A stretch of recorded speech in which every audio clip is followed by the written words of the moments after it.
Welcome back, everybody, to your three-man booth. We are kicking off the 2021 NFL season. We got an extra game. There's still three of us. I'm Dan Salem with Phil and Bud. And it's been a weird offseason for the Jets and Giants because they both were pretty quiet.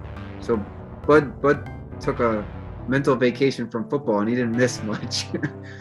That doesn't mean he doesn't have strong opinions. We're going to get into win total projections for the Jets and Giants before we dive down the rabbit hole of potential trades.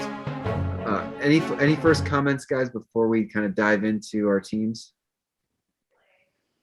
I want to know how serious this Dak injury is because I might change my projections if his shoulder is not very well. You didn't have the Giants beating the Cowboys twice already? I haven't. I always have them split every year. I at least have, and that because that seems to always what happened. I think they split last year and the year before that, and so I always have them split. Okay. See, as a Jets fan, I have them split with one of the AFC East teams and then lose to one twice. And then I optimistically pick them to beat one twice. I don't think I had them beating any of them. Yeah. All right. Well, why don't we start there, Bud? What do you got the Jets at for the season? 3-14. Okay. Because it's a small number, who do you have them actually beating? I don't have my sheet on me, but I think I had them beating Atlanta. In London. Probably Okay. Houston. I think Houston's going to be terrible this year. Yeah. And then was it Cincinnati? Jacksonville or Cincinnati? I think it was Cincinnati. Because I think they played Cincinnati early, and I don't know how Burrow's going to come back right off the bat. So I think I think that I have them losing to Jacksonville. That's the day after Christmas. Right. And it's with Trevor Lawrence. Yeah, I have them losing to Jacksonville. So I think those are my 3 wins. Okay. Phil, how many wins you got for the Jets? I got them at 7. 7. So 7 and 10. I'll tell you why. Okay. I have them beating Atlanta. I have them beating Houston, and I have them beating Cincinnati. I also have them beating the Patriots in week 2 because they don't. First of all, they don't know who their quarterback's going to be. It could be Cam. You can get good Cam. You can get bad Cam. I think if you pick them off early in the season, I think they can do that. Okay. Then I have so at first I thought there was no way this is going to happen. I have them beating Indianapolis. No Carson Wentz. Quentin Nelson and Carson Wentz both have the same exact injury. They're out 5 to 12 weeks. So are they coming back in 5 weeks or will it be 12 weeks? Who knows? They might not have a quarterback at that point. So I have them right now tentatively beating Indianapolis because of those reasons. And like what you said before, I have them splitting with Miami. Okay. So because it's 2, I know. But you can't. I don't think Bud's sold on 2. I think that's a kind of a toss-up. Well, I'm not, but I'm also not sold on what we're going to get from a Jets team. I just listen. I like what they've added offensively, but they didn't address the biggest concern that they needed on this team, which was their secondary. Their secondary is terrible. Other than May, who is in limbo right now because he's playing on a franchise tag, your cornerbacks are terrible. You have no other safety play. Your front 7 is better than average, but if you can't get to the quarterback very quickly, I mean, you're going to leave your cornerbacks out on an island, and that's not going to work out well. I mean, you saw what happened last year. I mean, case in point, the Vegas game, right? What? You're timing me out already? We're 4 minutes into the new season. Well, first of all, I didn't get to give my win total prediction, but this is Saleh's defense, right? From San Francisco. He takes nobodies and turns them into a unit that's formidable. So we don't really have any idea what the secondary is going to be like outside of May, who was a standout on a bad team. And I would assume they're going to have a good pass rush. They added a couple of playmakers, and you put that all together. So in my projection, I assume that they have a very good defense. I don't think that their secondary will be bad. And they may not be great, but they decided not to sign anybody because our coach was confident that he could take what he had and turn them into a team that could do well, right? So it's hard to knock what you don't know, which is why I went one way and you went the other. And I intentionally avoided the pessimistic view this year. I wrote both sides last year. You're the most optimistic person I think I have ever known in my life. Well, I wrote both sides last year, right? The good and the bad, and the bad was spot on.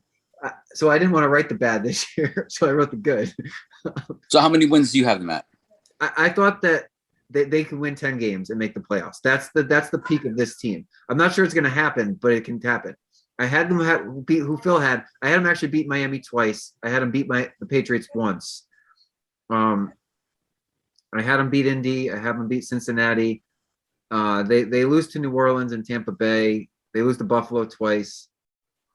There's another game in there. Oh, I had them beat Carolina week 1 because it's the start of the season. They had a month to prepare. I think that this game, it needs too much for Darnold, and we know how he does under those situations. So I think those are the extra 3 wins right there. But you're going to get a healthy CMC back, and that's going to be the Jets are not who's going to cover him out of the backfield. CJ Mosley, he hasn't played in 2 years. Yeah, but remember who he was. But that's 2 years ago. By all accounts, he's even in better shape. I don't know. I would hope so. He hasn't done anything for 18 months. There's a ton of unknowns for this team, which is why the offseason was so much fun. I mean, every single thing about them is pretty much brand new. Mosley is basically brand new like you. I mean, we don't even know what we're going to get. Well, he played basically half of football. Yeah, each game he was in, he made them marketably better, but I don't know. So I can tell you this: now that sports gambling will be legalized in Connecticut by the start of football season, I'll be talking a lot of betting. I can't wait. Okay. The Jets over under number 6 from what I see right now. Oh, I want to put some money on the over because I mean, I'm pretty sure you can. Yeah. You're in California. Right. Okay. So I gotta. Oh, actually, I'm going to Vegas in October. Though I do it before that. Opportunistic, right? Maybe I'll have you do it since you're the aficionado. You'll corral the funds for the show here. So I have a legitimate question on the Jets, and again, this is open for conversation. Other than the secondary, I think their biggest issue is who's backing up Zach Wilson. Yes, because there's nobody on this current roster, the way that it is structured, that if he goes down, you are comfortable with anybody playing quarterback. You don't want like what happened 2 years ago, where they're throwing out people that literally could not play, and it's they have nobody on the roster that you feel comfortable saying, okay, well, this person's a mentor, or he can step in and they can win some football games. I mean, there's nobody. No, I know. I mean, it into the fire week 1 against a really good defense in Carolina, against a team that can score points.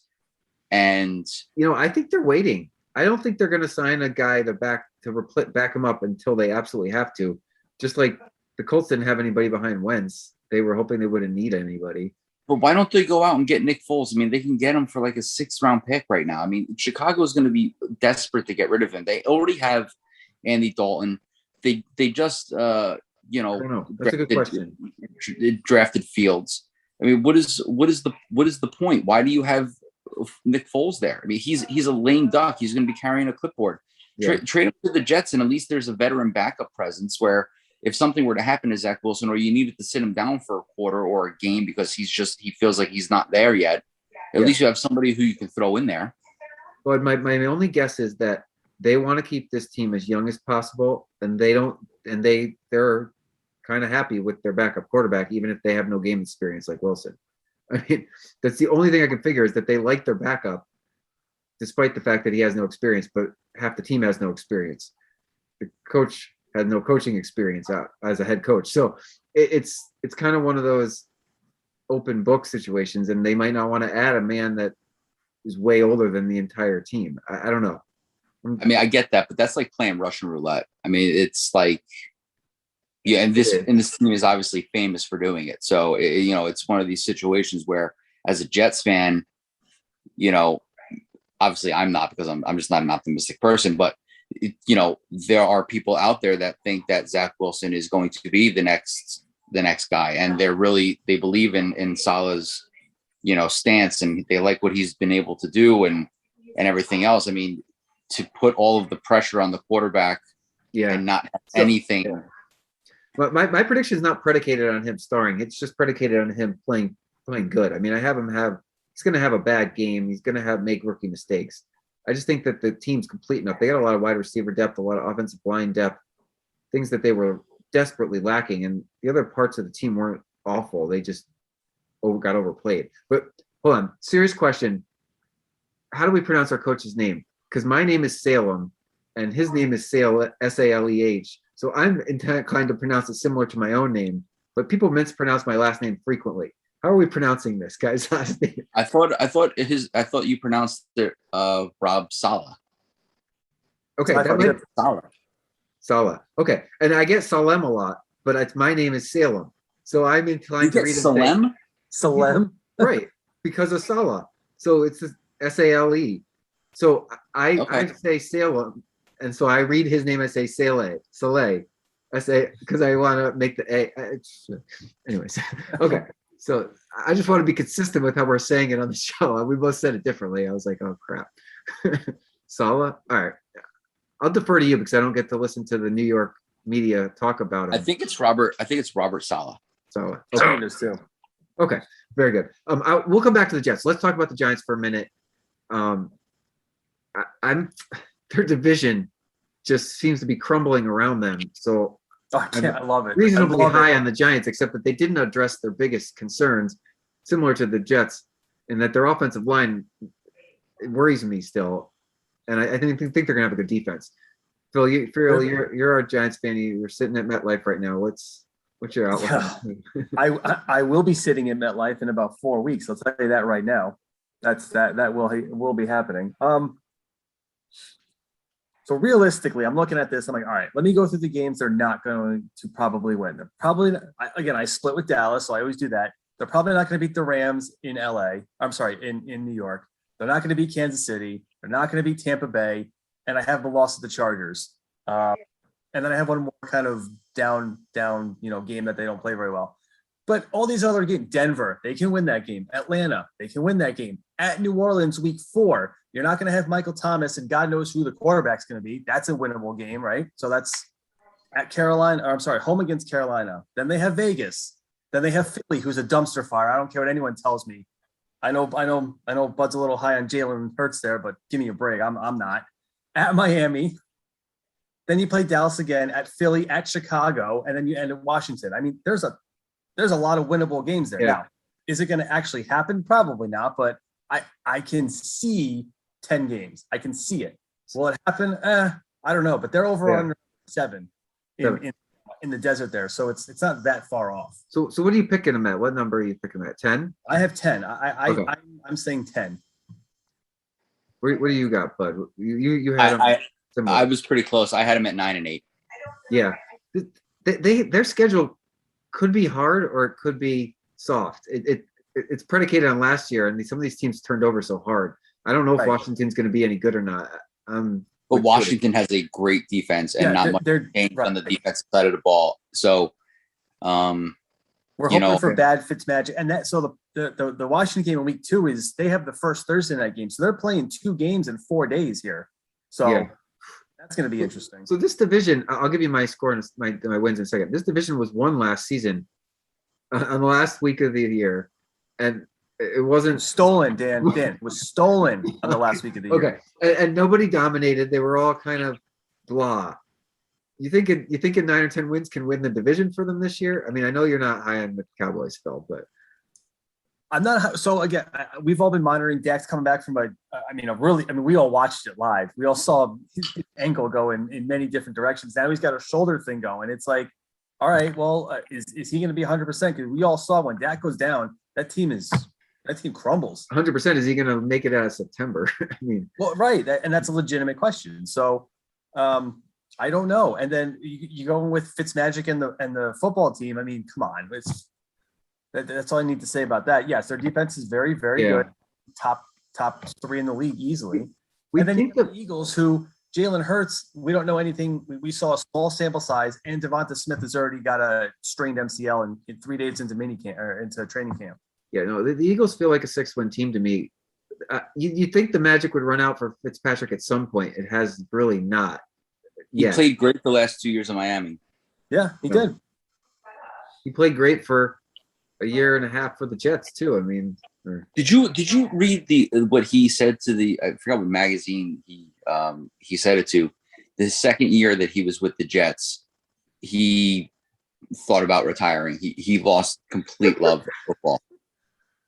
Yeah, that'll do that. The Jets will do that too. Yeah. So I have the Giants at 9 wins. I think they could push for 10. I don't really see them falling below 500. I think that the thing is, and I think I know you don't hear a lot of it out there, but I hear national media and obviously New York. This team is only going to go as far as Daniel. So the whole roster is set up for him. For Daniel Jones, yeah. It's the receivers are there. The defense is going to be really good. Yes, we know about the offensive line, but they signed a bunch of not a bunch, but they signed some more linebackers, some more cornerbacks. Bradbury's there still, and he's top notch. So this team will only go as far as Daniel Jones takes them. It's the make or break year. And the good and the bad news is if he doesn't play well, the Giants have 2 first-round picks next year. Whether they use him to pick a quarterback or trade him for someone else next year, but it's making, and he knows it too. Like it's not like the writing's on the wall. No, I agree. I know I jumped right off of Fitzpatrick there for a second. He's an enigma. I just have to circle back on him. He could play for the Giants next year if they need a quarterback. No, we don't know. That's the problem. I don't know why Washington went that route. I mean, he's a stopgap. He's not your future. He's not your franchise. He's not going to be so why? I don't understand. What's the other option though, Phil? Well, right. Yeah, you don't know one at the end of the day. No. You could have picked Justin Fields. You could have picked Trey Lance. You could have picked Mac Jones in the draft. Went with Fitzpatrick. I don't think they want to do that. They were way off the board by then. The quarterback went 1, 2. No, you move. Well, you move. The Bears moved up. I mean, you could. Move up. So if Washington has a great defense, then they're in win now mode because they don't want to squander that. And Fitzpatrick's. There's no way that I don't know about that. That's the other thing is Aaron Rodgers is going to be a free agent after this year by all accounts. I mean, there's star players that are going to be available again next offseason. I don't think that's right. I agree. I don't think that that's a desirable team to go to. But if Snyder's out, maybe it's more desirable. I can't tell if they're kicking him out or not. I'm kind of trying.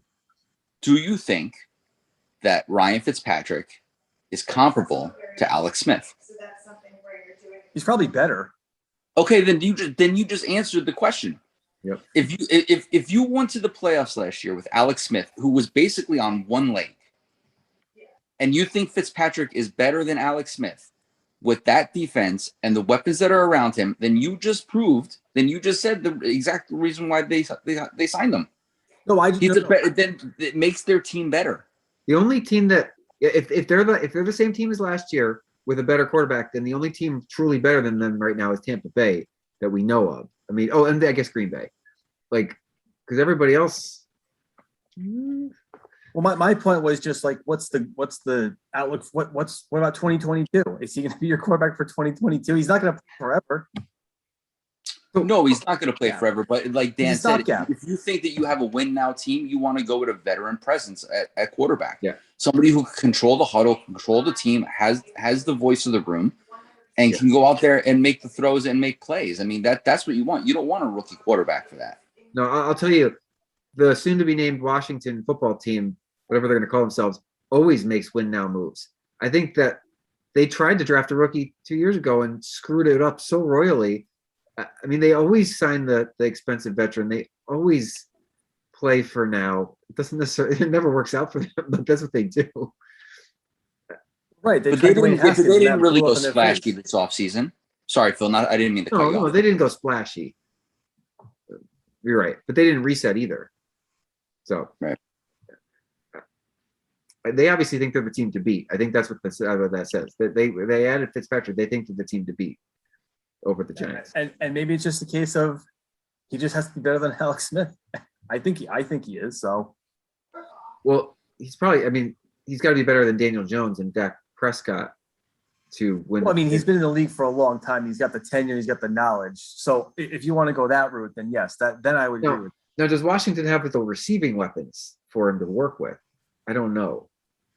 I mean, you got Terry McLaurin, and that's all that comes to mind at the moment. But they also get back Antonio Gibson, who missed pretty much all last year with his toe injury. So, okay, you get him back. There's pieces there. Washington's not going to be. Listen, I think we were sitting here last year and we jokingly had Washington like not winning a game or winning 1 or 2 games, and that obviously was wrong. But nobody had them pegged for a playoff team, but.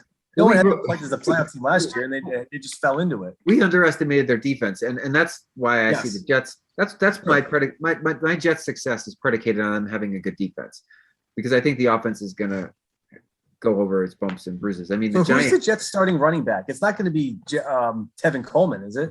I think they want it to be Michael Carter. He just has to win the job. I think they'll probably do a timeshare with Carter and Coleman, and then they got a guy in there. Who's that? P. Ryan. Oh yeah, P. Ryan. I mean, he's the last regime, so he's.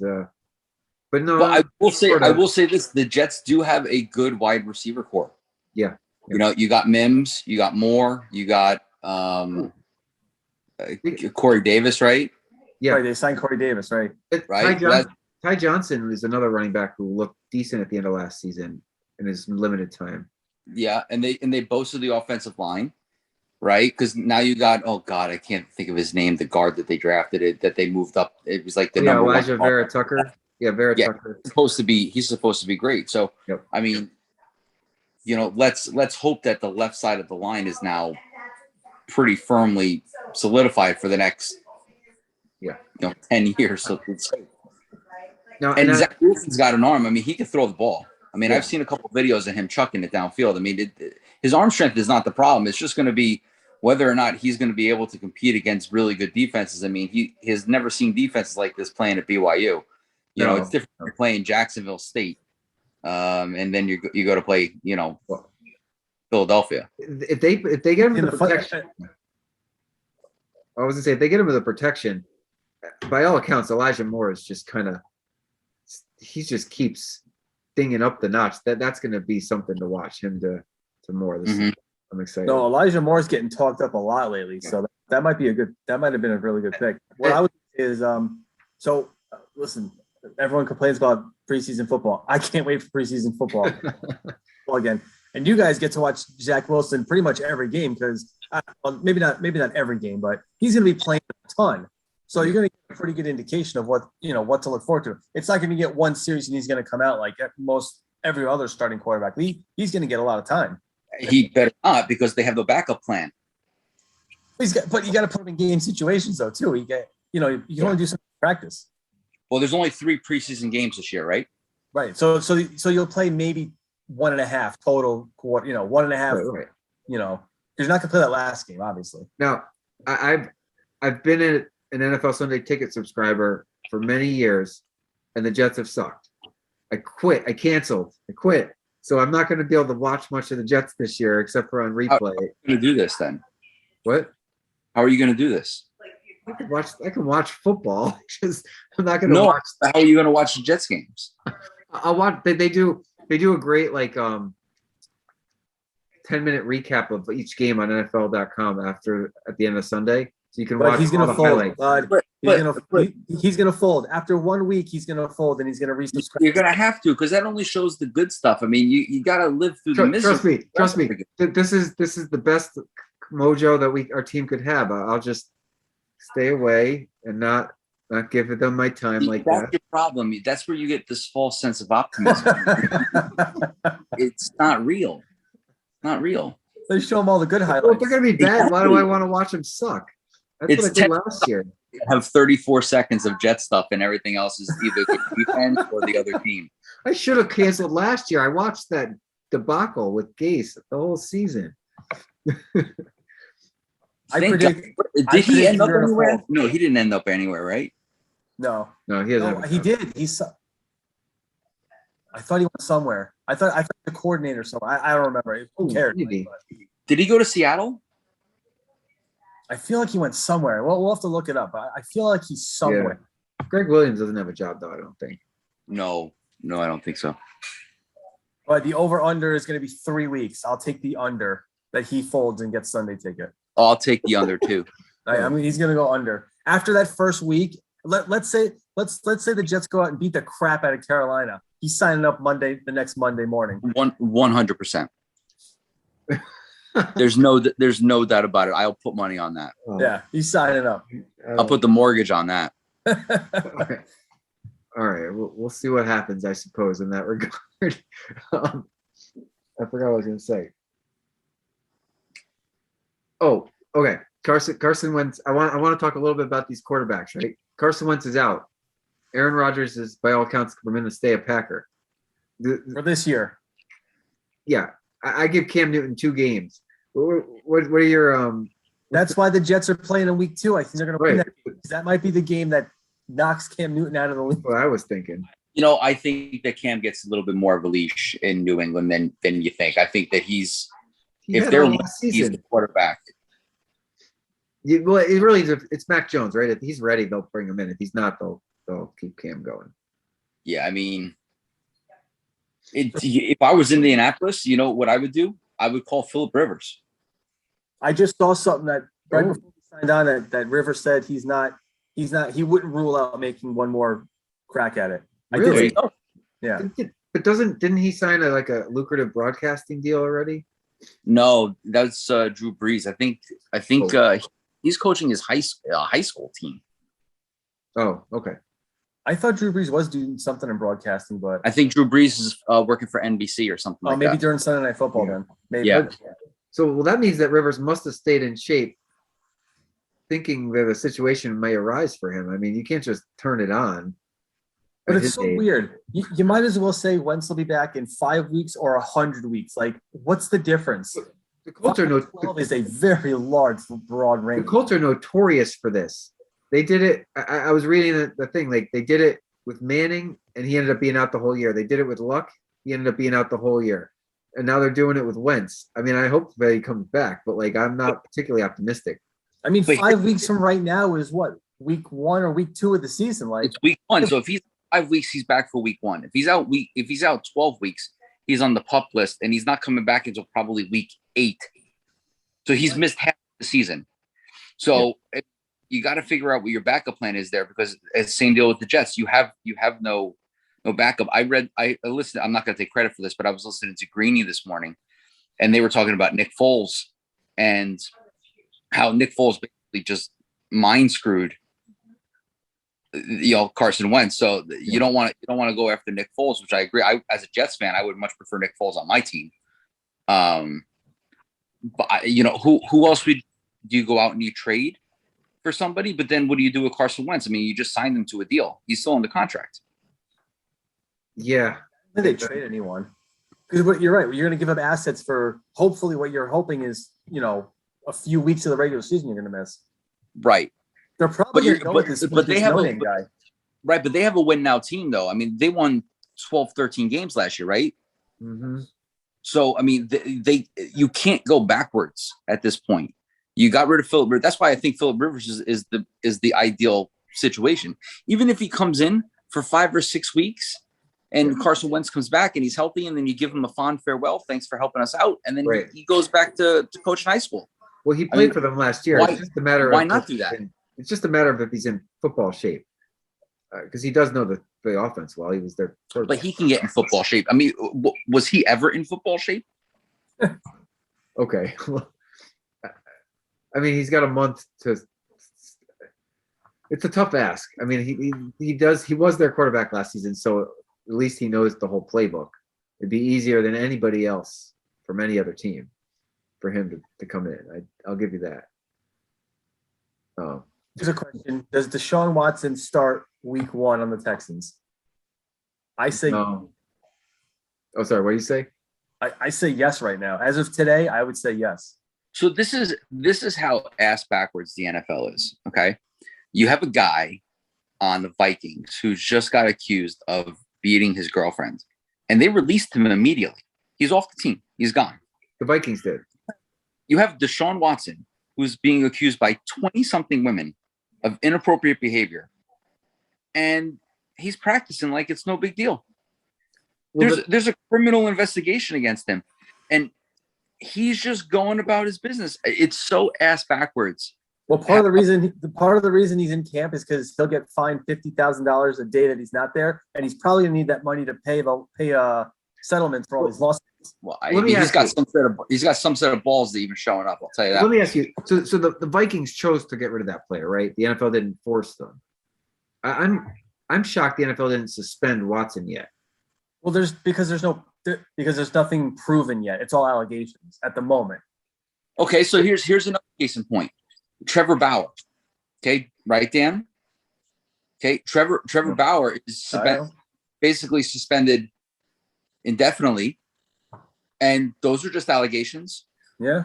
Right. So they don't have public video of Watson doing the things that he was accused of. Is that correct? Right. Do they have public videos? No, you would have seen it. You would have seen it by now. Right. I'm just thinking of the other players that they immediately suspended for bad things. There were generally public video. The only reason I'd say he would start week 1 is because right now he's not on the commissioner's exempt list. So the fact that he's not on that list makes me think that he might be eligible to play until something happens. I just think that the people that are trying to take him down, rightfully so, are trying to humiliate him in the process. I don't think he's going to start for the Texans. I think he's going to practice, and I think that he will something's going to happen so that he just can't play. Listen, the NFL would get friggin' crucified if this guy is starting week 1. Yeah, the crucified. I mean, you mean to tell me that out of all of the things from last year and their whole culture change and we are united and all this other crap that they try to pull over us as fans, which however you want to feel about it, they're gonna let this guy go out and play week 1? No, I agree. It would be such a bad business decision, and maybe they think, okay, well, it doesn't really matter. It's just a cog in the wheel. We'll just keep going and we'll deal with it. But that's the wrong way to treat this one. I mean, you have 20 people saying that, yeah. 1 or 2 people said it. We'll end on that note because we all agree. Yeah, we'll have to revisit that soon.